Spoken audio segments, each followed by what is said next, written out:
the Interparliamentary Union to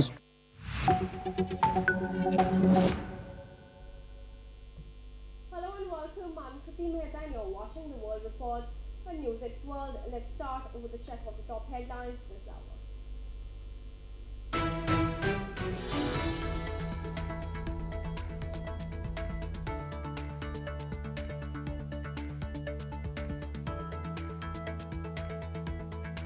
At 500 in Iran protests as per a US rights group. Meanwhile, Tehran threatens to target US military bases. Israel says it's on high alert.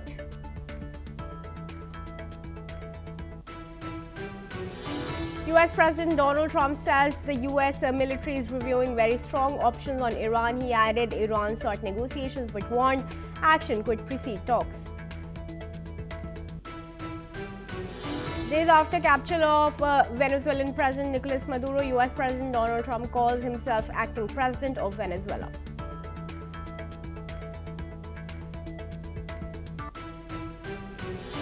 Cuba rejects Trump's ultimatum, stressing sovereignty and vowing to defend the country. Trump warned the island to make a deal or lose all Venezuelan oil and financial support. US Homeland Security will send hundreds of more officers to Minnesota after protests erupted over an ICE agent's fatal shooting. Secretary Kristi Noem says deployments protect federal agents as nationwide rallies continue. European Commission President Ursula von der Leyen says Russia must show interest in peace after Kyiv agrees on the peace plan. She adds that Ukraine's armed forces and coalition will ensure security and support recovery. Israel will launch PSLV C-62 carrying 16 satellites, including DRDO's Unrest and India's first orbital AI image laboratory. The 83rd Golden Globe Awards are underway at the Beverly Hilton, honoring film, television, and podcasts for the first time. Adolescents won 2 awards, while Timothée Chalamet was named Best Actor. Alright viewers, let's start with the top focus now. US President Donald Trump has stated that Iran's leadership called him seeking to negotiate after his threats of military action amid mass anti-government protests in the Islamic Republic. Trump has also stated that he planned to speak with billionaire Elon Musk about restoring internet in Iran. Meanwhile, Trump is reportedly scheduled to be briefed by senior officials in his administration on January 13 on specific options to respond to the protests in Iran. According to reports, the meeting will be a discussion about possible next steps, including military strikes, deploying secretive cyber weapons against Iranian military and civilian sites, placing more sanctions on Iran's government, and boosting anti-government sources online.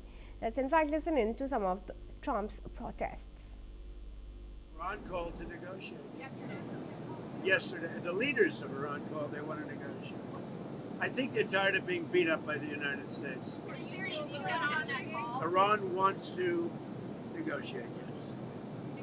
We may meet with them. I mean, a meeting is being set up, but we may have to act because of what's happening before the meeting. But a meeting is being set up. Iran called, they want to negotiate. Thank you. Let's now invite Daniela Bloom, who is a political commentator from Los Angeles, to join me in this discussion. Daniela, should we take Trump by face value and believe all the statements that he says? Well, why Trump is so effective is because he's unpredictable. He does not reveal his cards. He acts accordingly. I think Iran has no choice but to reach out to President Trump. These are historic, revolutionary protests that continue to gain momentum. We hear that Iranians' own regime police are putting down their weapons. It is chaos, and they are weak. And we bless the brave men and women of Iran standing for regime change. People in the U.S., you know, the story is hardly even covered in mainstream media U.S., which is very interesting. And these are really the brave Iranian citizens risking their life for this, and Trump stands with them. And so does their ally, Israel. But the statement that's come out from Tehran is that it's ready to attack US military bases if threatened. In that event, do you think it's likely for Khamenei to have reached out to Trump for negotiations? Absolutely. I think everyone knows that the U.S.'s military is far superior. Khamenei likes to talk a big game, but really his regime is so weak that his best option to save face is to try to negotiate with Trump. And this is also no surprise that this is happening after the capture of Maduro, who has had direct ties to negotiating a workaround with oil with Iran and China. This is a much more effective strategy where you can squeeze through oil and sanctions as opposed to boots on the ground war. All right. How do you see women asserting their independence and freedom in a new wave of protests that we're seeing in Iran? Yes, I remember the revolution several years ago that started with Mahsa Amini, who refused to wear the hijab. And it was police who ended her life in custody. And this is why people took to the streets back then. And today, because Iran is so weak, they really do have a historic chance. But there have been already 500 casualties who were unarmed, who were just standing for regime change. And Trump takes this very seriously. We are very lucky to live in a country like America where you can protest peacefully without fearing for police arresting you and then killing you. And these brave people, despite that risk, are taking to the streets to make their voices heard. And we applaud them and we applaud their courage, and we hope they are successful. All right, Daniela, stay on with me as we move. Because the United Nations Secretary General says that he is alarmed by reports of escalating violence against protesters in Iran and is urging authorities to show restraint. The UN says it is deeply concerned by what it describes as the excessive use of force and is calling on Iranian security forces to avoid unnecessary or disproportionate actions.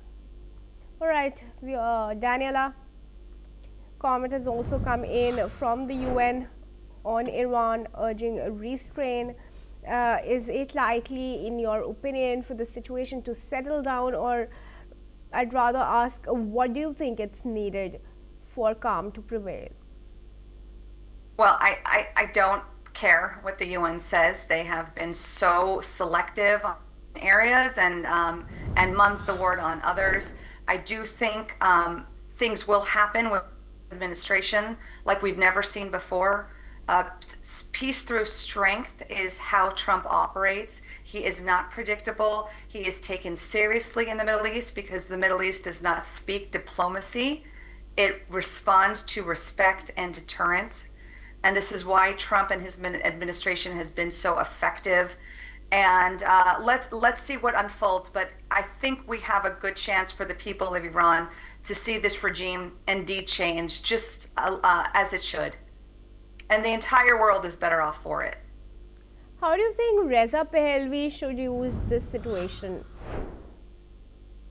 Well, they did shut the internet, so it's not so easy. But again, Trump speaking with Elon Musk and making sure that the voice of the true leaders, where there can be elections, free and fair, and they can return some Western democracy values like they had before the Shah fell, is encouraging. But he does need help, and we are interested to see what will be unfolding. This is a moving story, and with constant new developments, and let's see what's in store.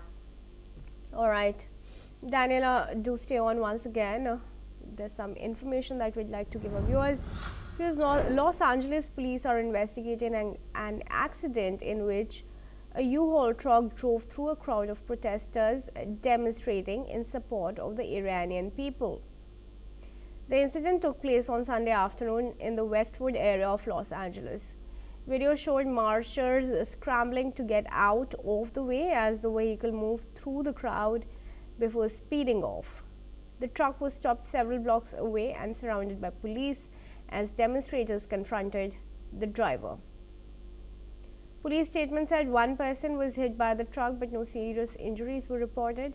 Two others were checked by paramedics and both declined treatment. All right, Daniela requested to join me back. Just now you were saying how US has peaceful protests and there are no threat to protesters who are rallying peacefully, and we have this report of a truck being driven through the protesters.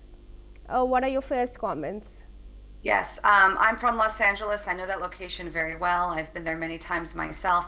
What I was saying is that police are not the ones who agitate protesters, but there are definitely agitators, namely this driver of the U-Haul truck. It is a miracle that not more people were hurt. This was one of the largest gatherings we've seen of the Persian community in Los Angeles.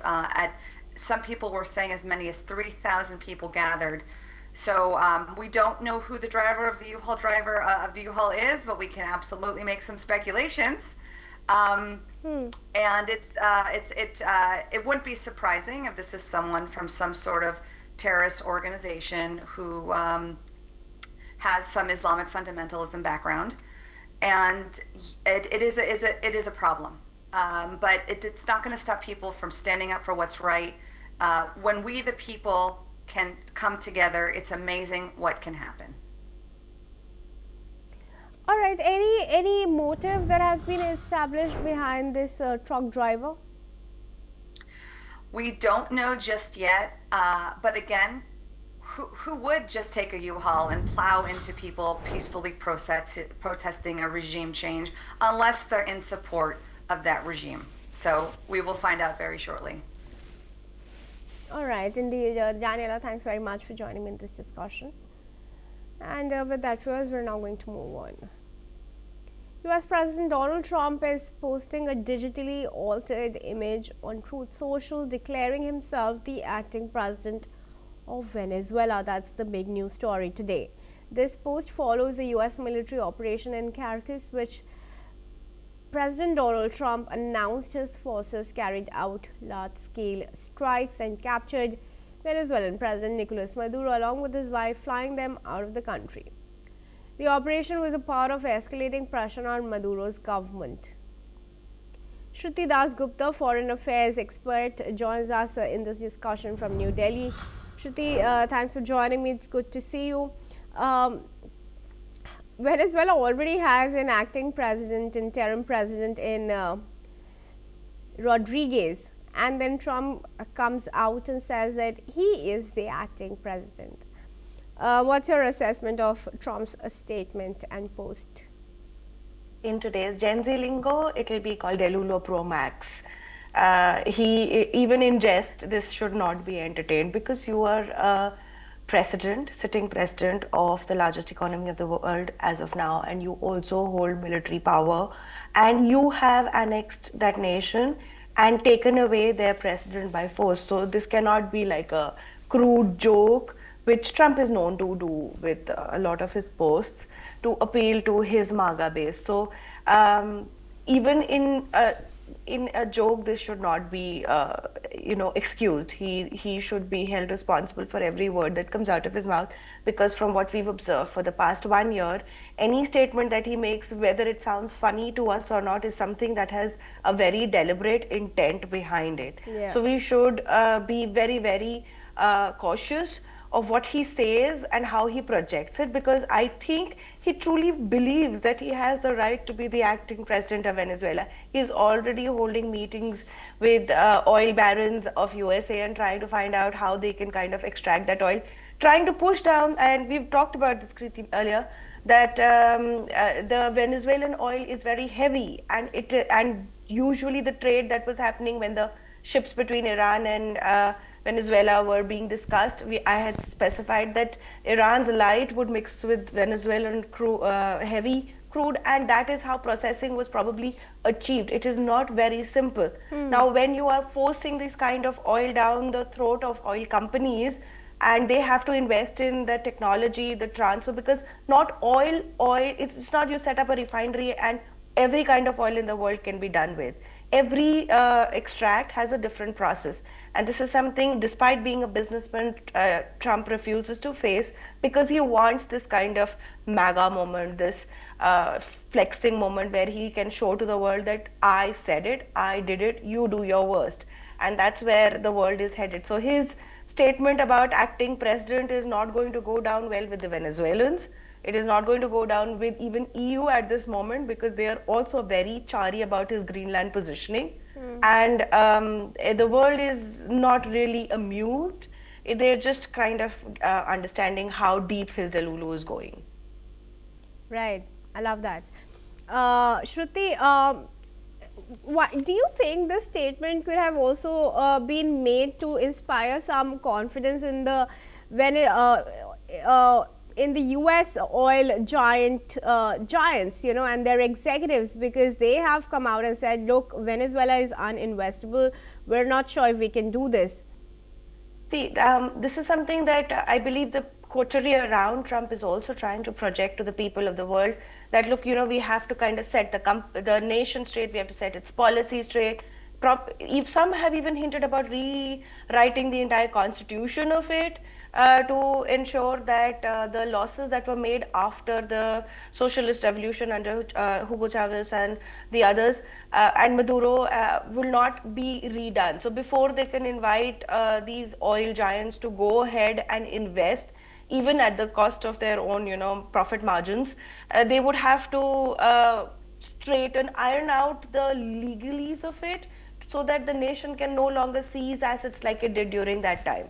So this is something that him making this statement doesn't really work for his favor. I don't think the oil giants would be happy about it because it shows that this man still lives in his megalomania, you know, to an extent which is now very obvious. If he wants it, you have to do it. And unfortunately for Trump, companies don't work like that, even if a nation is working like that under him. So I don't know how the oil giants will react to it. They've already stepped up and said this is not doable because they need institutional reform to happen before they can even think about investing in that nation again, because they did lose a large amount of assets there. And how to recover those assets is not something that's going to be bloodless. Yeah. If they have to go in by force, you're going to have military boots there. If you're going to, you know, try and pressurize the acting president into getting a deal there, even then we've spoken about this, there are guerrilla forces down there that will make sure that every drop of oil that is extracted from the nation is going to be very heavily priced in terms of conflict, in terms of tensions, in terms of instability. So Venezuelan oil, even though he has kind of captured the president, has not been captured until even if he's taking down the ships across the nation, it has not been captured by USA, and the oil giants are not happy about it. Shruti, stay on. There's some more information that we'd like to give our viewers. US President Donald Trump has said that he's open to meeting Venezuela's interim leader, Delcy Rodriguez, signaling a possible reset in relations following the capture of Nicolas Maduro in US Special Forces raid. Trump said Washington is working well with the new leadership in Caracas as the United States enforces a naval blockade on Venezuelan oil exports. Rodriguez has indicated a willingness to cooperate with US demands, including access to oil, and has promised the release of political prisoners. US envoys have visited Caracas to discuss reopening the American embassy, while Trump also said he expects to meet opposition leader Maria Corina Machado in the coming days. Let's hear that statement. Venezuela is really working out well. We're working along really well with the leadership, and we'll see how it all works out. Are you going to meet with Delcy to go? At some point I'll meet. She's been very good. Well, clearly, Shruti, I'd like to join us. I'd like you to join us back in the discussion. Shruti, it's rather clear that those statements, if it all have come from Rodriguez, are under pressure, and she really has no option but to say that she is open to negotiate, especially when Trump is now cozying up to Machado once again. Well, it is not just cozying up to Machado. Machado is like a really useful pawn, has always been. He even demanded the Peace Prize back from her for a small minute there. So she is just the face that he wants to project to showcase that he is a good leader. Although he would definitely not hand over the nation and its assets to her without actually being involved in the politics and the policies of Venezuela. Now, Delcy, of course, as you've said, and I've reiterated in my past statement, that they're going to be under pressure. They're already under pressure. Their economy is already very bad. There have been cruelty against Venezuelans. There are political prisoners. There is suppression of dissent. There is suppression of the opposition leaders. So all is not well with Venezuela, but that does not give Trump the right to go in with his military and take away their president. That is not how you hit the reset button. If you're wanting to hit the reset button, empower the people that can make the changes, make the voices heard. You have sanctioned the nation. It is on its knees as far as economy is concerned. And you have taken away the president. The acting president, for the sake of her own life, is going to say, let's sit down and talk. And that is something that Maduro was also saying, that let's talk this out. What do you want? And we can work it out. So let's see. I know that she's going to make some concessions. The nation's going to make some concessions to get the blockade away and then try and stand up on its own feet. But at what price is something that both USA and Venezuela need to understand, that maybe, as I said before, every drop of oil that USA plans to extract will cost very, very dearly, and not just in the terms of investment and operational costs. Sure, indeed. Shruti, once again, do stay on as we give our viewers some more information. Okay, moving ahead now, viewers, German Chancellor Friedrich Merz has arrived in Ahmedabad for his first official visit to India, landing early this morning at Sardar Vallabhbhai Patel International Airport. Prime Minister Narendra Modi will meet Chancellor Merz today, marking a significant step in strengthening India-Germany ties. The two leaders will engage in bilateral talks in Gujarat, reviewing progress on the India-Germany strategic partnership, which recently celebrated its 25th anniversary. Reports suggest that discussions will focus on enhancing cooperation in trade, investment, technology, education, skill development, defense, science, innovation, and green growth. They will also exchange views on regional and global issues and meet business and industry leaders from both countries. The visit aims to reaffirm India and Germany's shared vision for a forward-looking partnership and builds momentum ahead of the India-European Union summit later this month. Shruti, requested to join us back. How crucial is this meeting between the two leaders going to be as far as India and Germany ties are concerned? Well, this would celebrate 25 years of the strategic partnership with Germany for India. So this move is important for that. We have been partners for 75 years otherwise also, but the strategic partnership celebrates its 25 years now. And with the upcoming EU FTA on the table, there are a lot of avenues, business avenues, trade avenues that are open. We also want to go ahead and build people-to-people ties with Germany. That means exchange of labor force. We're looking to have our healthcare workers find employment in Germany where there is a large shortage of healthcare workers. We're looking to and for an exchange of skill development. German technology is very, very advanced. It's very, very specific and is celebrated over the world. And that is something that we want to have access with. In the past also, we have worked at agro-economy, as in how to ensure that the agricultural aspects of the economy are balanced and trade is, facilitated between the two nations. So we are looking for that. There is technology sectors such as AI, critical minerals, and reduction of dependence on China-made goods is something that I'm seeing is a common thread between any visit of a head of state to India or India's head of state as a Prime Minister Modi's visit to any particular nation. So reduction on dependence on China is something that is very, very crucial. Also, I do believe there is some defense cooperation that is being murmured about, one of which is submarines. India is heavily dependent on Russian submarines. We have a few French-made ones also, but they're the smaller ones. And the older ones, the bigger ones, are all Russian. So we're looking to have access to, or at least give access to German technology in submarine manufacturing. So let's see how this goes forward. Because with the EU trade on the block, if we achieve that, that would ensure that India is not barred by no matter what which nation tariffs or whatever other geopolitical conditions are there, India's rise will be unstoppable. And Germany and India are number 3 and 4 in terms of economy. So the meeting between these two nations is just as important as a meeting between the G2, as Trump has put it, between China and USA. And how important is this for Berlin? Because it has been reported that since he took over, Merz has been, told to strengthen this strategic cooperation with India, and also it's a strategic shift from the previous coalition politics in Germany. Well, it is important for Merz, and not just for Merz. I think even Macron and the other global leaders look at India as a rising power, and having a good association and tapping into the markets of India is something that every European nation, in fact, every other nation wants. So, and they know that this is doable under the current leadership and the policies of the nation.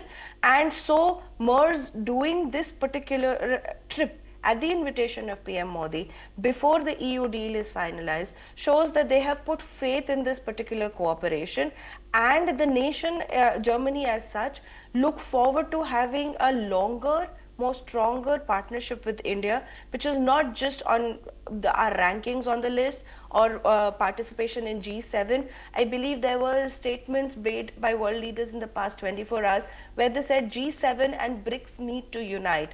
And this is probably part of that, where G7 nations are looking towards the rising powers of the world, which are the BRICS nations, economy, trade, defense, and the future of the world, as well as climate change. It hangs in the balance with every particular visit that is happening towards India. All right, Shruti, we'll leave it at that. Thanks very much for joining us at NewsX World. And moving ahead, viewers, let's give you some news from Walmart. This shopping through artificial intelligence is being expanded as Google has announced a new partnership with Walmart and other major retailers to allow purchases directly inside its Gemini chatbot. However, the update unveiled at the National Retail Federation Convention in New York. Under the partnership, Walmart, Shopify and Wayfair products will be recommended by Gemini based on user searches, with Walmart customers able to link accounts and add items directly to existing online carts. Meanwhile, the feature will launch first in the US, with international expansion planned in the coming days and months. The move highlights intensifying competition among Google, OpenAI and Amazon to dominate AI-powered shopping, as retailers increasingly turn to chatbots to shorten the path from scratch to purchase.